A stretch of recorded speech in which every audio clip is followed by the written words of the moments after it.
สดีปกป้องมีอะไรเหรอเอ๊ะพอดีเรามีเรื่องจะปรึกษา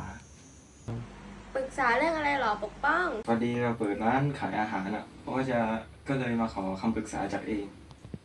เราควรจะเปิดร้านตรงไหนดีแบบจะได้ขายดีๆอะเกสปกป้องจะขายเกี่ยวกับอะไรเหรอขายเกี่ยวกับพวกยำต่างๆอ่ะเราแนะนำให้ขายหน้าโรงเรียนนักเรียนเยอะน่าจะขายดีนะโอเคเกสเดี๋ยวเราจะลองไปขายหน้าโรงเรียนดูนะ